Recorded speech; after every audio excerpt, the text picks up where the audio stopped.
En el trabajo, la seguridad no es un detalle, es lo primero. En Comercial Ara encuentras todo. Ropa de protección, calzado industrial, guantes, cascos, productos certificados y al mejor precio. Ven a Comercial Ara, en Avenida Brasil 864. Seguridad que se nota, seguridad que te acompaña.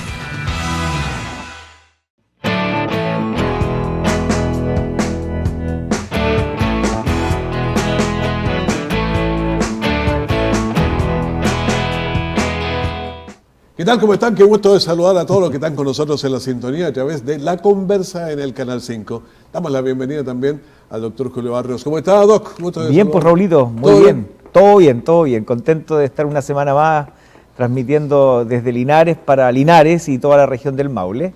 Y también contento de compartir con los amigos de la casa y por supuesto con Raulito, que le tengo mucho afecto. Bueno, vamos a conversar de un tema que ya lo habíamos anunciado, le pedimos a nuestro público que hiciera preguntas. La hipertensión arterial. ¡Wow! Prevalencia alta en el país y en el mundo.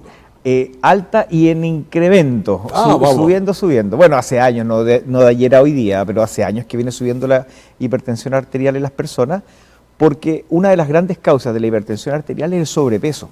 Entonces, como ha ido aumentando la cantidad de personas con sobrepeso, la cantidad de personas hipertensas ha ido aumentando.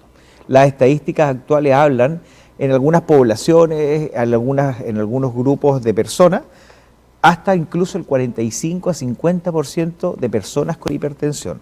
O sea, de cada 10 personas, 5 tienen la enfermedad, hipertensión. Pero hay un tema que es más grave todavía, porque hay muchísimas de esas personas que tienen hipertensión que no tienen ni idea que tienen hipertensión, entonces viven exactamente. Como si nada. De hecho, la mayoría de la gente hipertensa no tiene idea que es hipertensa, porque hay un tema clave: la hipertensión arterial no produce síntomas. No duele. No duele. Hasta cuando ya lo... Y ni siquiera a veces estamos súper dañados, por eso hay gente joven, relativamente joven, que le dan infarto y uno dice, ¿pero cómo? Bueno, justamente porque tenía una enfermedad de base, la hipertensión, que no daba síntomas. Pero si en la casa me dicen, no, pero a mí me dan síntomas, doctor, a mí me dan mareo, tengo zumbido de oído, sí, en muy pocas personas, en relación a la mayoría, aparecen síntomas. Y los síntomas que aparecen son zumbido de oídos, mareo, a veces taquicardia, se acelera el corazón, a veces las personas se pueden llegar incluso a desmayar por presión alta, pero la mayoría de los síntomas son zumbido de oídos, dolor de cabeza y mareos. Pero a lo mejor algunas cosas así aparecen cuando ya está la presión por allá, por el Everest. No necesariamente, no necesariamente, Raulito, porque uno podría decir presión por el Everest, súper alta, más síntomas. Yo he tenido pacientes, no sé si le había contado a ustedes también, que dentro de todos los trabajos que he hecho diferentes en la vida laboral, fui médico contralor de Turbus, de la empresa de transportes sí. Turbus. Tuve 4 años ahí como médico controlando a las personas, a los conductores, para ver los niveles de salud de ellos. Y todavía me acuerdo un paciente que llegó, un conductor, con la presión tenía 200, como 250, 120. Altísima. Y yo le pregunté, ¿le duele algo? No, nada, doctor. ¿Se siente mal? No. ¿Se siente cansado, agotado? No. ¿Por qué me tiene que pasar algo? Es que tiene la presión un poco alta. Bueno, conclusión, hay personas que tienen la presión súper alta y no tienen síntomas. ¿Cómo se explica eso? Porque el cuerpo, lo que le va pasando es que con la presión alta se va como acostumbrando a presiones más altas y finalmente, aunque genera daño, va tolerando un poco esto. Ahora, no le pasa a todas las personas y con esto no quiero decir que las presiones altas no dañen, pero las presiones altas sí dañan, pero hay personas que toleran presiones altas y no les pasa nada. Entonces, esta lógica de mientras más presión, más síntomas, en la hipertensión no se aplica. No funciona. A veces puedo tener síntomas con presiones altas, pero no tanto, o a veces puedo tener presiones súper altas y no tener ningún síntoma. Por eso mismo es tan importante ir al médico, tomar la presión y ver cómo estoy. Ahora, las causas, ya hablamos que puede ser la obesidad. Uno de los factores, claro. Haber varios más, me imagino. Sí, hay varias causas más. De partida la genética. La genética parece que mandan todo. Sí, pues yo siempre he dicho, la mamá león, papá león, hijo león. La genética siempre aplica. A veces tenemos más genética, a veces tenemos menos, pero la genética siempre aplica. También hay otro factor que no es menor, que es el cigarro. Cuando fumamos, o cuando respiramos el humo del cigarro con el fumador de al lado, del que va adelante o el que va atrás. Bueno, la cuestión es que cuando llega humo del cigarro a nuestros pulmones, el humo del cigarro trae uno de los tantos químicos que es la nicotina. La nicotina los pulmones la absorben, circula por toda la sangre, por eso produce cáncer de próstata, por eso produce cáncer de colon, no porque el humo llegue, sino porque la nicotina circula por todo el cuerpo, por eso produce cáncer de mama, por ejemplo. Pero lo que quiero explicarles esto es que la nicotina también daña las arterias y nos va transformando en hipertensos. No es que nos suba la presión en el momento, sino que daña los mecanismos que tiene el cuerpo para regular la presión, y como ya los mecanismos están dañados, como la bicicleta, los frenos se dañaron, ya la presión, los frenos no funcionan y la presión sigue subiendo. Por lo tanto, la presión claramente se ve afectada por el cigarro, por la nicotina propiamente tal. Ya, ahora yo pienso que hay varios problemas allí. Ahora, ¿qué pasa con el smog de la ciudad? Linares, una ciudad, Linares, Talca, Curicó.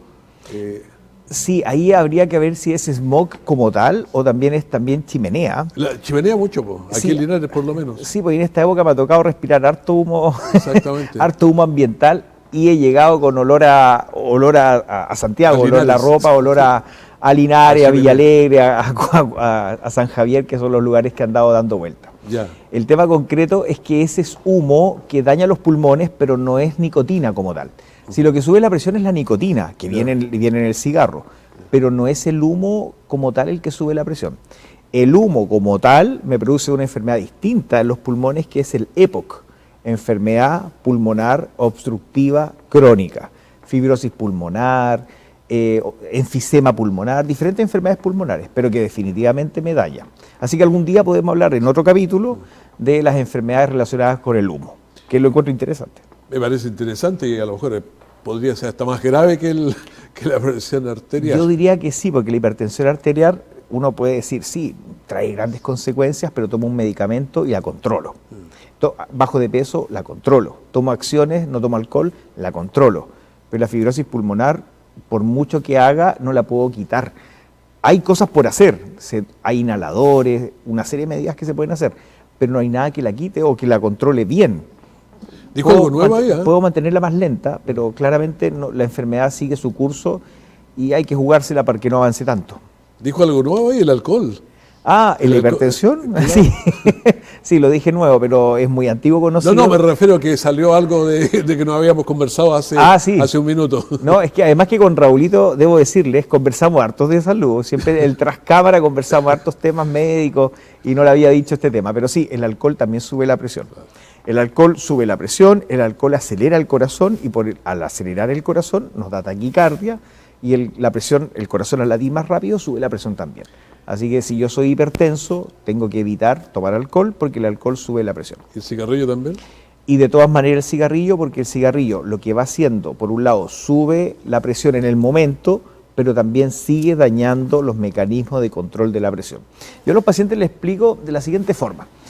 Cuando estamos estresados, sube la presión. Cuando comemos mucha sal, sube la presión. Cuando estamos en sobrepeso, sube la presión y otros factores más.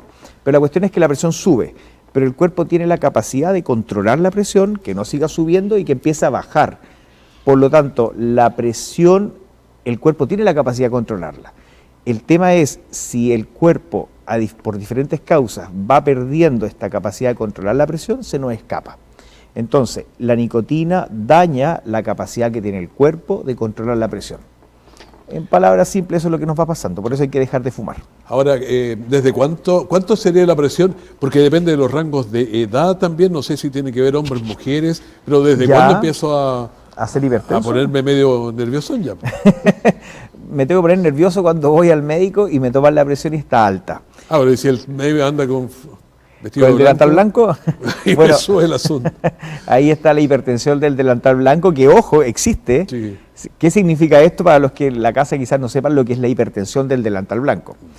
Significa que cuando voy al médico veo el delantal blanco, y más que el delantal, porque no es un efecto de color del delantal, ni un efecto El del susto blanco, que le da. es el susto. El susto me va a de... salir alta la presión y me van a dar, no sé. Exactamente, Raulito, tal cual. Entonces, como tengo miedo a que la presión me salga alta, en el fondo es el miedo, la ansiedad, la preocupación la que me sube la presión, no es el efecto del color blanco en mi cuerpo.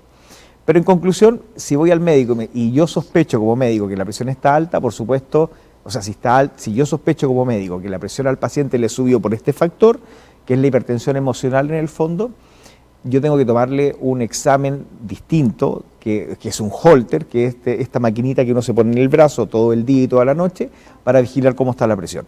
Y ahí recién saber si la persona es hipertensa o no. Si la presión salió alta, por supuesto, ahí no hay, el delantal blanco no estuvo presente como factor. Claro, yo voy de vez en cuando a los controles del médico, cuando me toca, ¿Ya? y lo que yo hago, sí, llevo la presión la tomo Los registros en la casa. una semana, ¿Ya? el día lunes, martes me queda en tal hora y después en otros horarios, esto marca. Y le mando una foto del aparato también para que sepa que uno es tan antiguo. Ok, bueno, los registros en la casa sirven, Ya. pero definitivamente lo importante es, aunque yo tenga muchos registros en la casa, igual en algún momento en el año tomarse un Holter de la presión. Ah, ya. Pero hablábamos cuando soy hipertenso, en lo adulto, qué rangos de edad en el fondo son. Las personas adultos mayores se considera que la presión, normalmente mantenemos como presión normal 120/80. Eso es lo normal. La presión arterial tiene dos números. La presión de arriba y la presión de abajo, ¿ya? la sistólica y la diastólica. Son medio enredados los nombres, pero para que se Pero ya acuerden, estamos medio acostumbrados con eso en este mundo, porque si Ya es el más 50% tiene hipertensión. ya conocemos un poco los términos, pero Claro. está la presión sistólica y la diastólica, la presión de arriba y la de abajo. Cada una tiene un máximo, yo a los pacientes les explico, es como una casa de 2 pisos. Cada piso tiene un techo, los techos son los máximos. En este caso, las personas no adultos mayores, o sea, hasta los 60 años, mantienen presiones normales hasta 120/80. El adulto mayor puede tener 130/85 y todavía sigue siendo normal. Por diferentes factores, porque las arterias están más rígidas, hay varias explicaciones que dan esta razón, pero sin embargo los adultos mayores tienen presiones normales un poquito más altas que las personas no adultos mayores, que el adulto más joven. Sin embargo, si yo supero esta presión siendo más joven o esta presión siendo adulto mayor, claramente soy hipertenso. Cualquiera de las dos presiones, la sistólica o la diastólica, la del piso de arriba o la del piso de abajo, elevadas, son hipertensión arterial. ¿Y cuál es más peligrosa? Las dos. Las dos. O Sí, sea, las dos presiones son peligrosas porque una me favorece más al daño del corazón y otra me favorece más al daño de los órganos, en este caso los otros órganos, cerebro, riñones, etcétera. ¿cuál es la del corazón? La diastólica. La diastólica. La presión diastólica es la del corazón, la presión sistólica es la con que llega la sangre a los tejidos, en este caso al cerebro. Recordemos que un chicotazo de presión alta, por decirlo de alguna forma, un aumento de presión sistólica puede generar una hemorragia cerebral, puede generar un desprendimiento de una placa de colesterol del cuello y eso puede generar, por ejemplo, un infarto cerebral. O sea, las dos presiones son peligrosas. Son peligrosísimas, hay que tener tu cuidado. Así que hay que tener las dos normales. Bastante controladitas ahí. Veamos lo que Exacto. dice el público. Si el público manda muchas preguntas, Oye, como sí. nosotros se las vamos adelantando para que nos Exacto. mande para la otra semana y aquí me las envían. Sí, a todo esto paso un aviso, la próxima semana vamos a hablar de la diabetes. Diabetes. Así Mande que vayan preguntas, enviando sus claro, preguntas sí. a la diabetes. Sí, pasa a dejarlo, las mande por WhatsApp, como quiera. Claro, se puede comunicar a nuestro Instagram, bueno, el Instagram También, del canal, todo. el Instagram, mi Instagram sale siempre en el GC, es DR, como doctor abreviado, Julio Barrios. Así que se pueden comunicar también, encantado, yo leo y respondo los mensajes. Me parece que algunas ya las contestamos. La hipertensión arterial es hereditaria, dijimos que salió. Sí, la respuesta es que sí, Los es leoncitos. hereditaria. Ahora, ojo, quisiera agregar algo ahí, Raulito, que es importante. Si yo tengo o mamá o papá o los dos hipertensos, tengo predisposición genética a desarrollar la hipertensión, pero yo puedo hacer cosas para no serlo. Adelgazar, claro. fumar menos, tomar menos alcohol. Así es, o retrasar la aparición, que llegue más tardío en la vida, o si me llega, que llegue más suave. O sea, siempre puedo hacer algo. Si yo ya sé que genéticamente tengo una predisposición, porque lo tengo en los genes, por supuesto puedo hacer cosas para que no me dañe, y de hecho es bueno saberlo. Y como hay tanto hipertenso y diabético en Chile, obviamente todos tenemos de alguna forma esos genes dando vuelta. Sí. Otra pregunta, ¿cuáles son las complicaciones de ser hipertenso? Hay dos grandes grupos de complicaciones. Hay varias complicaciones, pero las podemos agrupar en dos grupos. Las que son rápidas, abruptas y nos matan o nos dañan, y las que son silenciosas, socavadas, igual nos dañan y nos matan. Ya. O sea, Pero- la hipertensión nos mata y nos daña sí o sí si es que las complicaciones aparecen. Ya. Dentro de las que son abruptas y rápidas, principalmente estamos hablando de los infartos cerebrales, los infartos al corazón y obviamente las hemorragias cerebrales. O sea, dos órganos muy claves dañados, infarto al corazón o infarto y hemorragia cerebral. Esas son como las complicaciones más grandes de un aumento de presión, de una crisis de hipertensión arterial. Y la hipertensión que no nos mata de esa forma, porque ustedes claramente si nos están viendo en este momento es porque no le ha dado esa complicación, claro. Por lo menos el infarto al corazón, o si le ha dado no los ha matado, eso es lo que quiero decir, porque hay mucha gente que sobrevive por un buen manejo adecuado del infarto al corazón o también del infarto o hemorragia cerebral. Pero me refiero a que no han muerto. La otra complicación silenciosa, yo diría que bien socavada y bien como de bajo perfil, pero que nos daña, es la insuficiencia cardíaca, la insuficiencia renal y algo que se llama no insuficiencia cerebral, pero la demencia como tal.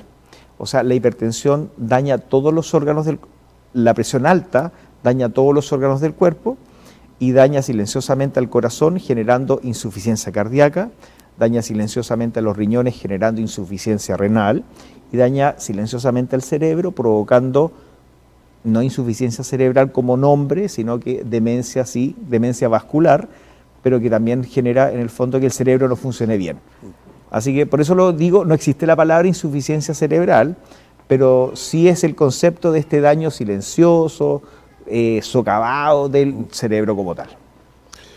Pregunta aquí, esto parece que también lo respondimos, pero no sé si... ¿Qué exámenes debo tomar para saber si soy hipertenso? Clave, tomarme la presión, definitivamente. O en la casa, o en el médico, o un holter de presión arterial. Pero siempre tomarme la presión arterial.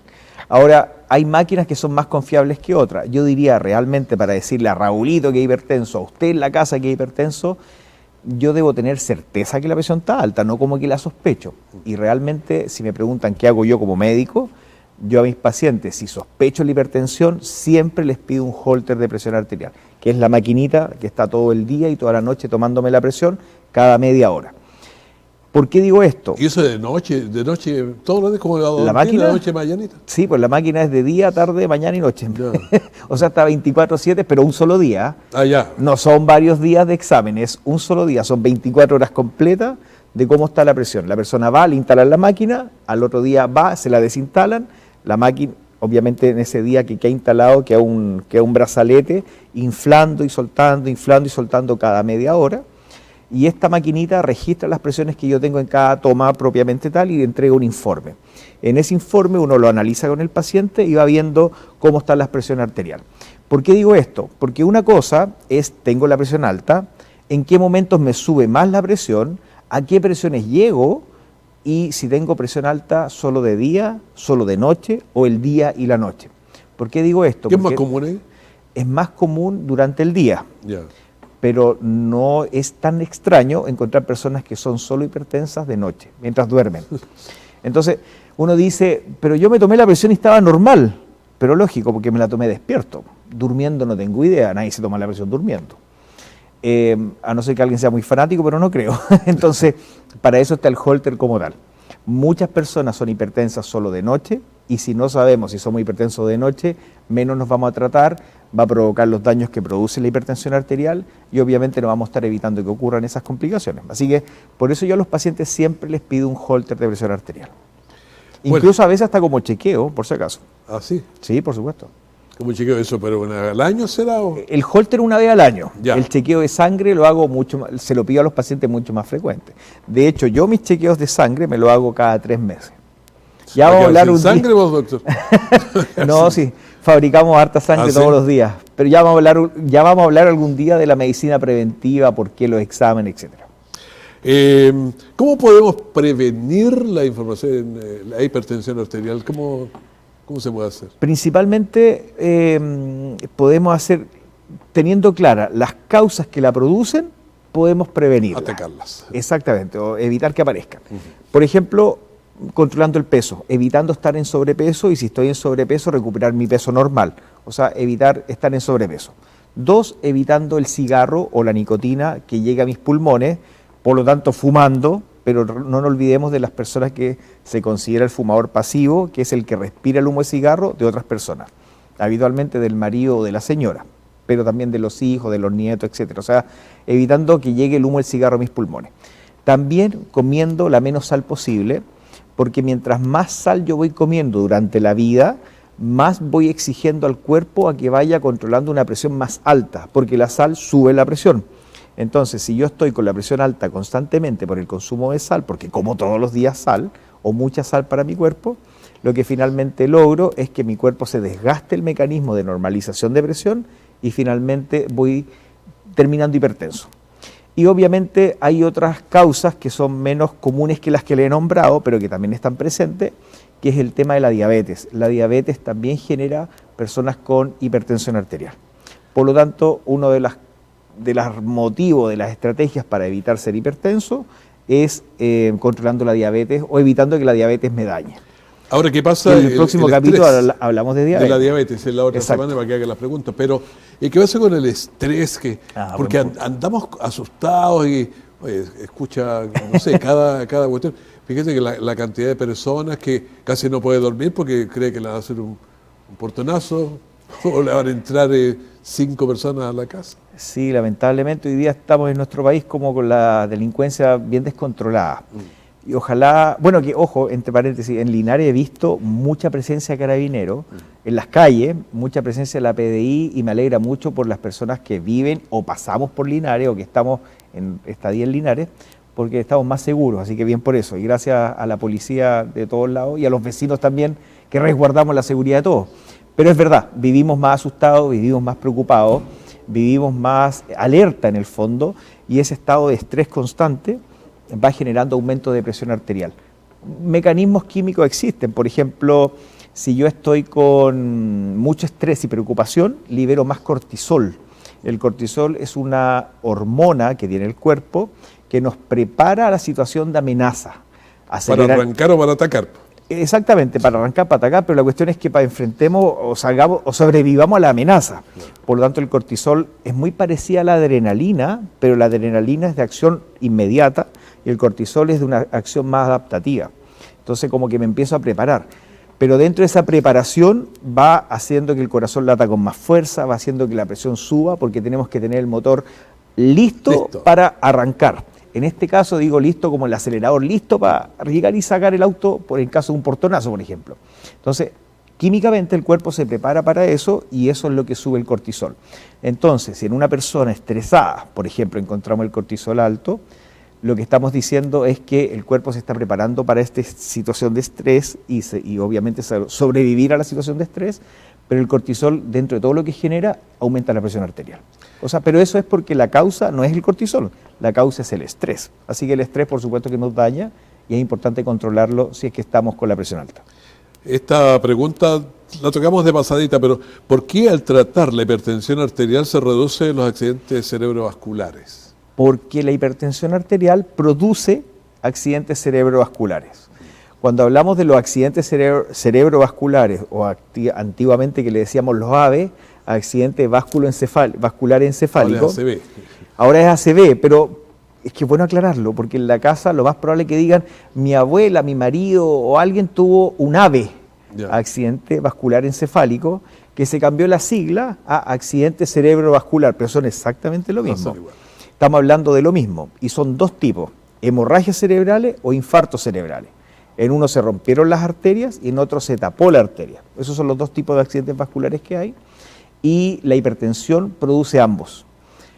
Por mucha presión rompo las arterias, hemorragia, por mucha presión desprendo una placa de colesterol, forma un coágulo y tapa la arteria. Entonces la presión alta puede producir los dos accidentes vasculares y por lo tanto si yo mantengo la presión normal, eso debería como factor no favorecer que aparezcan. O sea, para mantenerme protegido de los accidentes vasculares, uno de los factores es mantener la presión normal. Hay varios más, por si acaso. Esta pregunta... Dentro de ellos, comer menos potasio, porque el potasio produce arritmias y las arritmias aumentan la producción de coágulos.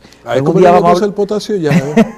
El potasio alto, que es una sal, la sal trae sodio y potasio. Y hay algunas sales muy ricas en potasio, como la sal de mar, las sal menos procesadas, traen, que es la típica sal, no la de mesa, la de sal de mar, la sal del Himalaya, muchas sales de estas son ricas en potasio. Mucho potasio produce arritmias, mucho potasio en la sangre, arritmias del corazón. Y el corazón cuando late desordenado genera coágulos que se van al cerebro. y en ese sentido produce infartos cerebrales, así que cuando hablamos de prevenir infartos cerebrales, una de las causas, y por tanto para protegernos, tenemos que mantener la presión normal, pero otro tema es comer poco potasio. ¿Cómo yo sé si tengo alto el potasio o no? Existe un examen de sangre que es súper simple, que uno lo pide a los pacientes un examen de sangre para ver cómo está el potasio en la sangre. Así que si a usted le interesa en la casa saber cómo está, pídaselo a su médico, porque es fácil el examen y lo puede incluir dentro de sus exámenes de sangre habitual. Una pregunta, ¿existe la hipertensión arterial nerviosa? Sí, así es. Muchos pacientes me lo preguntan y me dicen, pero ¿cómo puede ser? Sí, a eso se le llama hipertensión arterial emocional, que las emociones desencadenan, las emociones negativas desencadenan la rabia, el estrés, la angustia, la preocupación, generan aumentos de presión arterial y eso se le llama hipertensión arterial emocional. De hecho, así se llama. Así sí existe. Lo que quiero decir con esto es que las emociones, pasar malos ratos, andar con angustia, tengo una pelea en la casa, y no necesariamente un conflicto grave, a veces esta tensión de que, no sé, pues salí de la casa y mi señora o mi marido, o mi pareja, mi pololo quedó enojada conmigo, y esa cuestión, tanto para la pareja como para uno... Así que los dos es complicado. Exactamente, y esa tensión nos va terminando dañando. Así que no necesariamente son las peleas, a veces son las situaciones conflictivas. Aquí hay una persona joven que dice, tengo 25 años, ya. ¿Puedo padecer a esta edad hipertensión arterial?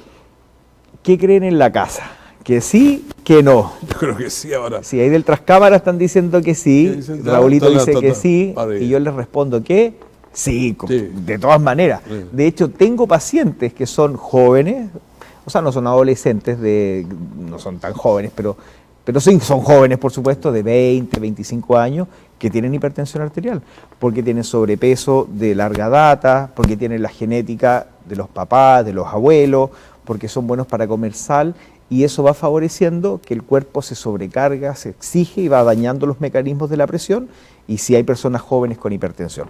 Ahora, ojo, sí o sí hay otras enfermedades que son más, yo diría que más de hormonas y de daño de algunos órganos que también producen hipertensión en personas jóvenes.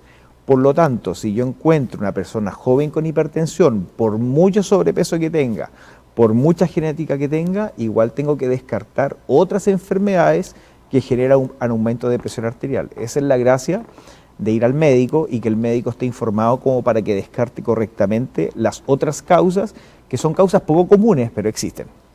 Otra pregunta, ¿hay relación entre la hipertensión arterial y el consumo de café? Sí y no, depende cómo se relacione.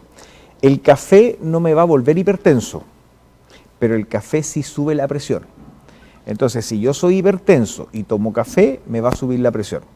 Mientras más café, la verdad que mientras más cafeína, más presión me sube. Por lo tanto, desde ahí que están relacionadas. No que el café me va a transformar en hipertenso, así como el cigarro o como la sal. La sal consumida en largos periodos, el cigarro, la nicotina también me transforma en hipertenso, pero el café no me transforma en hipertenso, pero sí sube la presión. Así que si yo soy hipertenso, debo evitar el café porque el café me va a subir la presión. ¿Qué sustancia del café es la que sube la presión? Es la cafeína. Y la cafeína está presente. A ver, Raulito, ¿cómo anda la cosa? Mal, ¿Dónde está presente? No, ¿cómo anda la presión? ¿Dónde está presente? Ya, está presente en el café. En la casa, ¿dónde más hay cafeína? ¿Qué piensan ustedes en la casa? Es que puede ser el té, pero esa sería teína, en el mate. El té verde, por ejemplo, tiene alta cafeína. Es alto en cafeína. El mate. Ya. ¿Qué cosa del mate? La hierba, me imagino. La hierba mate. La hierba mate, porque el poleo, la menta, el llantén, no. Eso no tiene cafeína, pero sí la hierba mate. Ya. Y nos quedan las bebidas energéticas, que también tienen mucha cafeína, y las bebidas cola. La Coca-Cola, la Pepsi, tienen cafeína también. Ahora, de repente hay gente que dice, ¿sabes? Yo no puedo dejar la sal. Conversaba con un amigo estos días, quíteme cualquier cosa menos la sal, decía. Pero yo creo que uno se va acostumbrando. Por ejemplo, yo como siempre huevos sin sal y todas esas cosas sin sal, y me parece, pero lo más normal, ¿no? Y si le pongo sal lo encuentro raro. Exacto, y además los alimentos, cada alimento tiene su propio sabor. Claro. De hecho, es cosa de comer ají y darse cuenta que tiene también sabor. O sea, Aunque el ají no es un sabor, ya les voy a explicar algún día eso. Estamos en la zona del ají, que por lo menos en Palmillo. Y sí, pues el merquén tan rico. El merquén. Yo siempre me llevo mi envase de merquén de acá de Linares y lo disfruto harto. Pero bueno, el tema de, sí, efectivamente, mientras más sal vamos comiendo, nos vamos acostumbrando a comer cada vez más sal. El umbral más arriba. Exacto, lo que pasa es que yo le digo a mis pacientes como que la lengua se va durmiendo. No es que se duerma, porque no queda anestesiada. Ya, pero respecto al azúcar, respecto a la sal, se acostumbra al sabor salado. Entonces, cada vez para salar requiero más sal y más sal y más sal. No es de un día a otro, estoy hablando en el paso de los meses o de los años. Pero finalmente, si yo veo a la persona antes y después, claramente está comiendo más sal si sigue este camino. Entonces, lo que uno tiene que hacer es tratar de comer cada vez la comida con menos sal, de a poquito, si es que no se quiere acostumbrar, o sea, no quiere sentir el sinsabor tan brusco. Uno tiene que cada vez ponerle menos sal para que la lengua vaya como despertando del consumo de sal, porque no hay que olvidarse de que todos los alimentos tienen sal, todos, la miel, la leche, el manjar, y no es que le pongan sal, trae sal. La pregunta es ¿por qué? Todo lo que viene de la tierra trae sal. ¿La miel de dónde viene? Del polen de las plantas. ¿Y las plantas dónde están metidas y de dónde sacan sus nutrientes? De la tierra.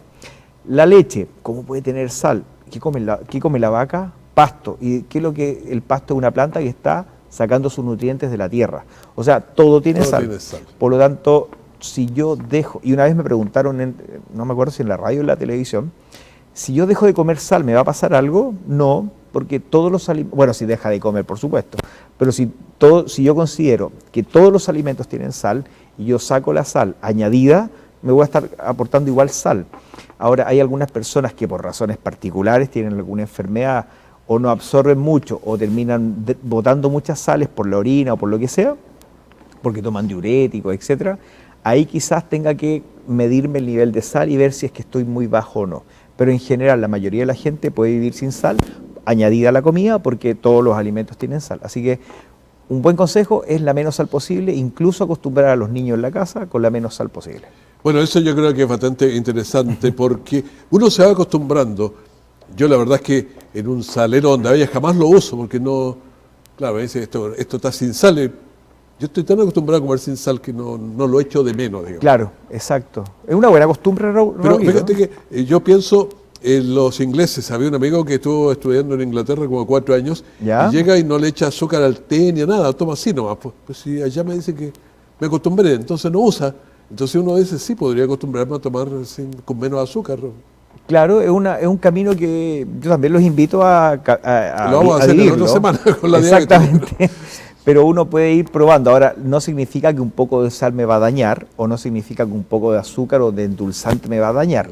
Pero la pregunta es, ¿cómo están mis niveles? O sea, yo aquí creo que para tomar decisiones y para saber si realmente algo es mucho o poco para mí, o para quien sea, es importante saber cómo están mis niveles. Así como la próxima semana vamos a hablar de los niveles de azúcar y la diabetes, hoy día en la hipertensión estamos hablando de mis niveles de sal, por ejemplo. Y los niveles de sal en el cuerpo se miden, existe un examen, hace mucho tiempo, no es un examen de ahora, que se llaman los electrolitos plasmáticos, que mide sodio, potasio y cloro. Y uno como médico se los pide a los pacientes, yo a mis pacientes se los pido a todos, para justamente responder esta pregunta. ¿Estoy comiendo mucha sal o no? Aquí está la respuesta, bajemos el consumo. Está clarita. Exacto. Distinguido doctor, muchas gracias por toda esta conversación. Sí, qué interesante. Gracias, Raulito, también, y gracias a usted en la casa por acompañarnos, por enviarnos todas estas preguntas. Sí, claro. Y por estar ahí, pues por estar acompañándonos en la conversa, porque no es conversa de a dos, sino una conversa de todos. Doctor Julio Barrio, muchas gracias por estar con nosotros. Y los invitamos para programas similares la próxima semana. Que esté muy bien. Muchas gracias.